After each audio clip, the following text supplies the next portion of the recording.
Əziz sürücülər, durmanın qadağan edildiyi ərazidə dayanmaq qadağan deyil. Buna görə kimsə sizə cərimə yaza bilməz. Bu nişanın təsir sayəsində sən sərnişinə mindirə bilərsən, sərnişinə düşürə bilərsən, yük yığıb boşalda da bilərsən. Digər məqsədlər qadağandır. Yəni durmalar qadağandır. Sənin səhv etdiyin bu nişandır. Bax bu nişanda nə sərnişin mindirmək, nə sərnişin düşürtmək, nə yük yığmaq, nə yük boşaltmaq heç bir nəqliyyat vasitəsinə icazəli deyil. Olmaz. Nə avtobus, nə minik avtomobili, nə yük, heç əlillər belə bu nişanın təsir sayəsində dayana dura bilməz. Bəs avtomobilimizi harada dayandıraq, harada durduraq? Əgər dayanma durmanın qadağan edilmədiyi yersə, avtomobili yolun çiynində, yaxud səki varsa bu qaydada səkinin qırağında paralel vəziyyətdə bir zərgidə dayandırıb durdura bilərik. Buna görə bizə kimsə cərimə yaza bilməz. Əgər yerdə nişanlama xətti bütövdürsə, həmin üfüqi nişanlama xətti, o xəttlə aramızda 3 metrdən yaxın məsafə saxlamayaq. 3 və daha artıq məsafə olsun ki, arxadan gələn avtomobillər bizim yanımızdan keçib gedə bilsin. Məsələn, qara avtomobilə baxın, avtomobilin yanından rahat keçib gedə bilir. Amma da yolun solunda bu qaydada dayanmaq da olmaz, çünki bu əksdə dayanmış olur. Sağda olar. Parklanma yerinə daxil olmaq tələbi yoxdur. Əgər həmin ərazidə parklanma yeri varsa, oraya girib avtomobili daha uzun müddətli duracağa qoya bilərik. Amma yoxdursa, yaxud varsa, biz yolun qadağan olunmayan ərazisində də dayanıb dura bilərik. Sürücü həmin məqsədlər üçün ya parklanma yeri bu nişanla işarələnmiş, ya da dincəlmə yeri ilə işarələnmiş yerdə də avtomobili duracağa qoya bilər. Bəzən parklanma yerləri duracağa qoyulma üsulları ilə göstərilir. Məsələn, 761, 769-a qədər əlavə lövhəciklərdir, hansı ki, bu qaydada avtomobili saxlamalıyıq. Bu qaydada göstəriş yoxdursa, sürücü avtomobili səkiyə çıxarıb qoysa, 60 manat 2 bal cərimələnər. Amma bu nişanlar olsa, sürücü avtomobili səkiyə çıxara bilər. Bu formada.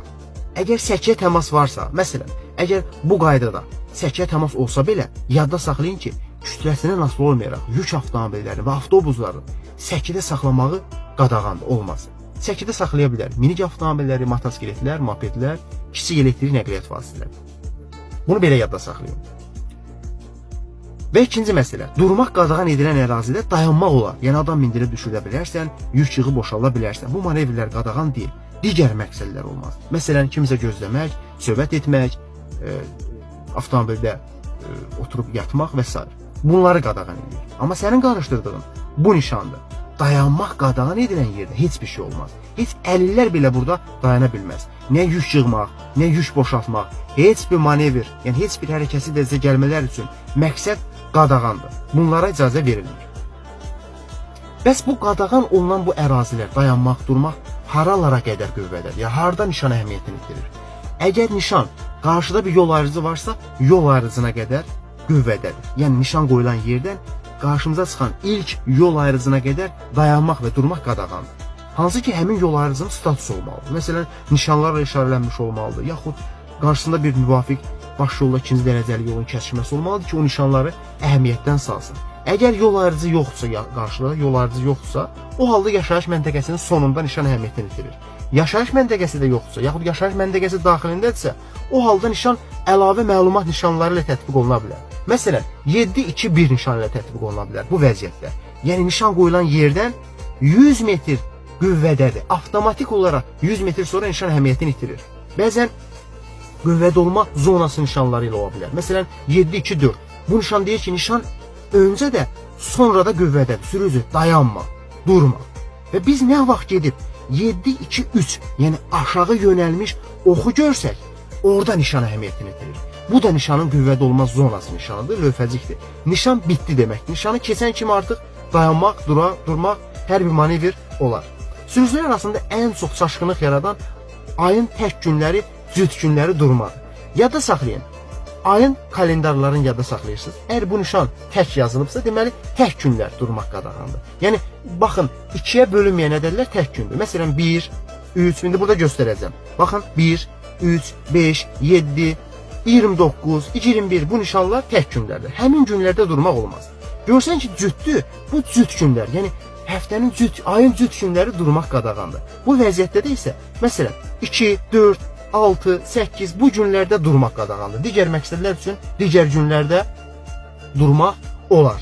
Məsələn, bu zona, altında belə bir işarə görsəniz, bu 7-5-1, 6 bazar, yəni şənbə, bazar, bayram günləri durmaq qadağandır. Digər günlərdə isə olar. Məsələn, iş günlərində olar. Problem yox. şənbə, bazar və bayram günləri. Həmin günlər bu isə iş günlərin lövhəciyidir. Bu nişan isə 7-5-2 əlavə lövhəcikdir. Sırf iş günləri durmanı qadağan edir. 6-cı gün, bazar günü yaxud bayram günlərində durmaq icazəlidir, yəni olar. Bəzən belə bir nişanlı tətbiq oluna bilir. Günün müəyyən saatları, günün müəyyən həftənin müəyyən günlərində durmanı qadağan edə bilər. Bu nişan durmanın qadağan edildiyi yerdə əlilləri icazə vermək üçündür. Yəni 7-18 nişanıdır. Amma bu nişan bu lövhəcik olmadan belə birinci, ikinci dərəcəli əlillərin idarə etdiyi avtomobilləri, yəni sağlamlıq imkanlarının 61-100% itirmiş əlillərin idarə etdiyi. Yəni əlilliyi olan şəxs tanınma nişanı ilə işarələnmiş avtomobillərin durmasına icazə verir. Yəni altındakı lövhəcik olmasa belə durmanın qadağan edildiyi yerlər, ayın tək günləri, cüt günləri, həmçinin hərəkət qadağandır, qadağan nişanı da əlillərə şamil edilmir. Onlar burada dura bilər. Amma parklanma yerində xüsusi 7-17 lövhəciyə də tətbiq oluna bilər. Bu yerdə sırf əlillər üçün olan, yəni əlilli olan şəxs tanınma nişanı ilə işarələnmiş avtomobillərin parklanması üçün yerdir. Başqa sürücülər burada parklansa 60 manat cərimə oluna bilər. Diqqətiniz üçün təşəkkür edirəm. Sizin Azər Quliyev idi.